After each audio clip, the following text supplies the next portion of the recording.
एक मैं आपको शिव की कथा सुनाऊंगा, बड़ी प्यारी कथा, ध्यान से सुनना।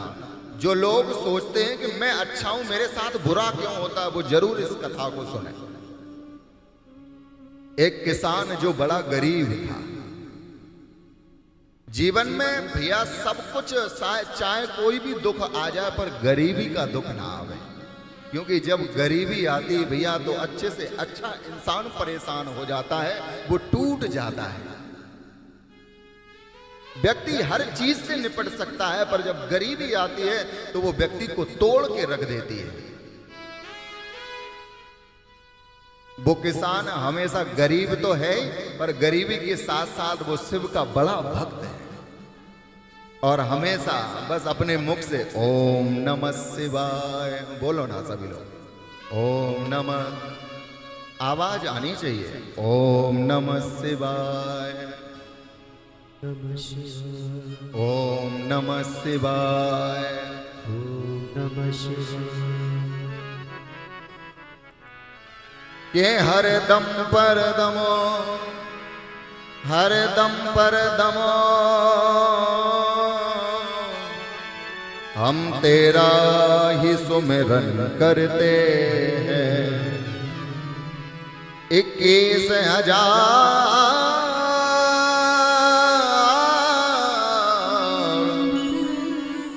600 श्वासों को हम तेरे ही नामों से भरते हैं, हम तेरे ही नाम से भरते हैं।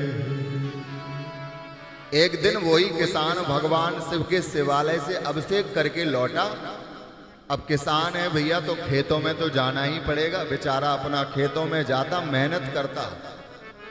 एक दिन पति पत्नी दोनों जाते थे खेत में, पर आज बच्चों ने जिद की कि पिताजी मैं भी चाहता हूं, मेरी भी आज छुट्टी है स्कूल की, मैं भी चाहता हूं कि मैं तुम्हारे साथ खेतों में चलूं। अब बेटा तैयार हुआ तो एक बेटी थी, वो भी तैयार हो गई, और दोनों छोटे ही थे बच्चे। आज किसान जब अपने खेतों में पहुंचा तो अपनी पत्नी के साथ, ध्यान से सुनना सभी लोग, बड़ी शिक्षा देगी ये कथा आपको। जो भगवान को बात बात में कोसते हैं वो जरूर ध्यान से सुने इस कथा को। जब किसान अपनी पत्नी के साथ खेत में काम करने लगा तो जो खेतों की मेड़ होती है ना, मेड़ तो सभी जानते ही होंगे, उसी मेड़ों पर उसका छोटा सा बालक और छोटी सी बेटी वो वहां पर खेल रही थी। तभी क्या देखा कि एक सर्प आया और किसान के छोटे से बेटे को उस सर्प ने काट लिया। जब किसान के छोटे बेटे को जैसे ही सर्प, बेटी चिल्लाई, पिताजी भैया को सर्प ने काट लिया, भैया को सर्प ने काट लिया। किसान बेचारा काम कर रहा था, उसने वही काम को वहीं पर छोड़ा। पति पत्नी दोनों भागे, रोने लगे, बिलखने लगे, भोलेनाथ को कोसने लगे, हैं भोलेनाथ मैंने तो कभी किसी के साथ बुरा नहीं किया, पर आपने मेरे साथ ये क्या कर दिया। मैंने तो हमेशा तुम्हारी भक्ति की है, मैंने तुम्हारा नाम गाया, तुमने हमारे बेटे को भी नहीं बचा पाए और सर्पों से कटवा दिया। वो किसान अपने बेटे को लेकर भागा, और जैसे ही भागा तो रास्ते में ही एक वैद्य मिल गए, और वैद्य मिले। वैद्य ने पूछा तुम रोते रोते कहाँ जा रहे हो, तो किसान ने कहा कि मेरे बेटे को सर्प ने काट लिया। वैद्य ने कहा कि तुम चिंता मत करो, और वैद्य ने उस बेटे को बिठाला और ऐसी जड़ी बूटी लगाई, समय ही नहीं लगा, 5 मिनट के अंदर ही सारा जहर समाप्त कर दिया, और उसका बेटा जैसा पहला था वैसे किलकारी मारते हुए हंस रहा था। पर इस बात का एहसास किसान को नहीं हुआ, ध्यान रखना। किसान तो सोच रहा है कि भोलेनाथ ने मेरे बेटे को सर्प से कटवा दिया। उसने ये वैद्य की करुणा में, कृपा में कृपा नहीं देखी कि मेरा बेटा बच गया, ये नहीं देखा। उसने सोचा कि ये जो कुछ भी हुआ सब भोलेनाथ ने करवाया। समय बीता, किसान फिर से रहने लगा। एक दिन किसान अपने ही गांव के बाजार में घूम रहा था, तभी उसने देखा कि दो नंदी, दो बैल आपस में लड़ रहे हैं। और लड़ रहे हैं तो किसान ने सोचा चलो लड़ने दें, पर उसने जब दोबारा पलट के देखा तो क्या देखा, उसमें से एक नंदी किसान की तरफ दौड़ता हुआ चला आ रहा है और आ रहा है, वो ऐसा ही लग रहा है कि वो किसान को मार देगा। तभी अचानक से एक व्यक्ति आया, बोले भैया तुम हट जाओ, नहीं तो ये बैल तुम्हें मार देगा, ये नंदी तुम्हें मार देगा। किसान नहीं हटा, पर उस व्यक्ति ने हाथ पकड़कर जैसे ही हटाया, फिर भी बैल का थोड़ा सा सींग लगा और किसान उससे थोड़ा सा चोटिल हुआ, गिरा। फिर उसने ऊपर को देखा, बोले भोलेनाथ अभी हम अपने बेटे के दुख से उबरे ही थे कि तुम अपनी नंदी भी तुमने पीछे पड़वा दी है। पहले तो तुमने सर्प भेज दिया, मेरे बेटे को कटवा दिया, अब हमारे पीछे नंदी दौड़ा दिया। अरे हमने ऐसा क्या पाप कर दिया? हम तो आपकी हमेशा भक्ति करते हैं, हमेशा अभिषेक करते हैं, हमेशा आपका नाम गाते हैं, और आपने मेरे पीछे नंदी दौड़ाया। क्या चाहते थे? क्या मुझे मरवा ही डालते? बड़ा कोसा शिव को, पर कोई बात नहीं, कोस के शिव को खूब खरी खोटी सुनाई। इसके बाद फिर वो किसान रहने लगा। समय बीतता चला गया, और समय जब बीता तो किसान फिर अपने परिवार के साथ रहने लगा। किसान ने इस बार अपने खेत में गेहूं बोए। क्या बोए? बोलो ना, गेहूं। और भोलेनाथ की कृपा से ऐसा चमत्कार हुआ कि पूरे गांव में इस किसान के जैसे गेहूं कहीं नहीं थे। सारे लोग गांव के इसके गेहूं को देखकर जला करते थे, बोले भैया इसके बड़े आनंद है, कैसे गेहूं इसके खेतों में हुए। किसान बड़ा प्रसन्न था, भोलेनाथ तुमने कष्ट मुझे बहुत दिया था, अब देखो अब इसकी भाषा पलट गई। अभी जब दुख आ रहे थे तो कह रहा था भोलेनाथ ये सब कुछ तुम करवा रहे हो, अब कहने लगा भोलेनाथ बड़े कृपालु हो तुम, चलो कोई बात नहीं, देर से सुनी पर सुनी तो बाहर आने वाली है। और जब भैया समय बीतता चला गया, गेहूं पककर तैयार हो गए, और फिर मशीनों के द्वारा उस गेहूं को निकलवा लिया, और जो गेहूं निकला उसी को खेत में रखकर किसान, अंधेरा हो गया था तो वहीं बैठ गया। अब पति पत्नी दोनों आपस में बात कर रहे हैं, देखो सारा गेहूं खेत में पड़ा हुआ है, हम घर नहीं जा सकते, कोई ले जाएगा तो बड़ी दिक्कत हो जाएगी। भोलेनाथ की कृपा से बड़ा अच्छा गेहूं हमारा हुआ है। पर तभी उसने क्या देखा, काले काले बादल छाने लगे, और जैसे ही काले काले बादल छाए तो किसान की तो धड़कनें तेज हो गई। भैया होता भी है, क्योंकि जब दो ही समय पर किसान परेशान हो जाता है, जब उसके खेतों में गेहूं लगा हुआ हो और वो पका हुआ हो, या फिर उसके खेतों में गेहूं निकल आया हो और डला हुआ हो। जो निकला हुआ गेहूं उसको तो कवर किया जा सकता है, पर सबसे ज्यादा खतरा है कि जब उसका गेहूं एकदम पक गया हो, उस समय बड़ी धड़कनें तेज हो जाती हैं किसान की, क्योंकि बंजर जमीन को ना बोना चाहिए, और इतना तो ज्ञान किसान को होना चाहिए। बंजर जमीन को ना बोना चाहिए, इतना तो ज्ञान किसान को होना चाहिए। और जिनको पता हो आपकी आंसुओं की कीमत, उनके सामने तो थोड़ा खुल के रोना चाहिए। Never cry for everybody because the person for home your crying never deserve your tears, and how really deserve it will never let you cry. जो आपके आंसुओं की कीमत को पहचान सकते, थोड़ा उनके सामने रो। अब किसान ने देखा कि काले काले बादल छा गए हैं, किसान रोने लगा, बोले भोलेनाथ ऐसा मत करना, भोलेनाथ ऐसा मत करना, बड़े मुश्किल से खुशियां आई हैं मेरे घर में, ऐसा नहीं करना। पर भैया देखते देखते बादलों ने पूरा साया बना लिया, बिजली तड़कने लगी और जोरदार बारिश होने लगी, और इतनी बारिश हुई कि जितना भी गेहूं रखा हुआ था सब बह गया। अब तो सर पटकने लगा किसान। बोले वाह भोलेनाथ, आपने हमें भक्ति का अच्छा सिला दिया।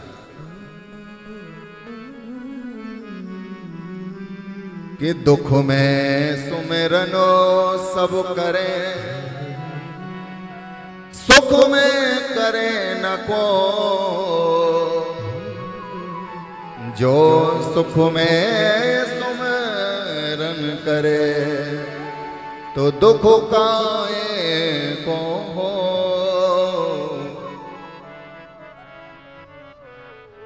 किसान रोने लगा, उसने अपने खेतों से भागा है और शिव के शिवालय में वो पहुंच गया।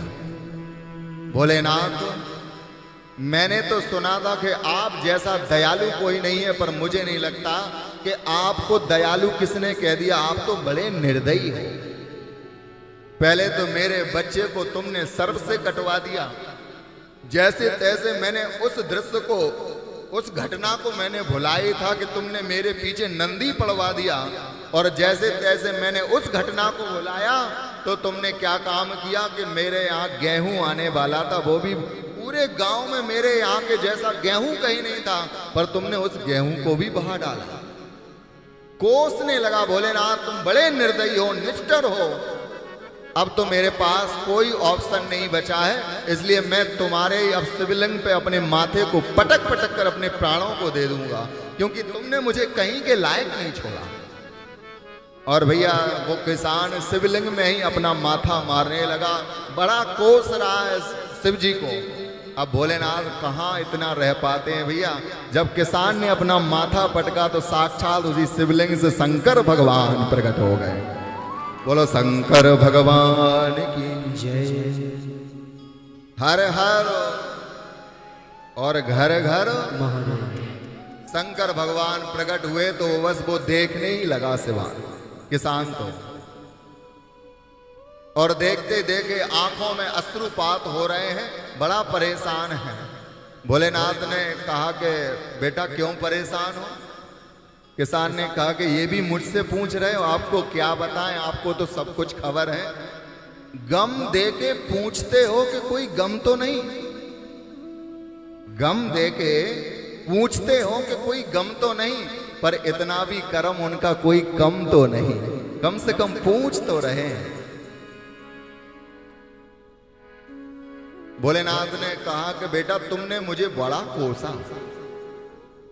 पर मैंने ऐसा क्यों किया ये तुमने कभी जानने की कोशिश की।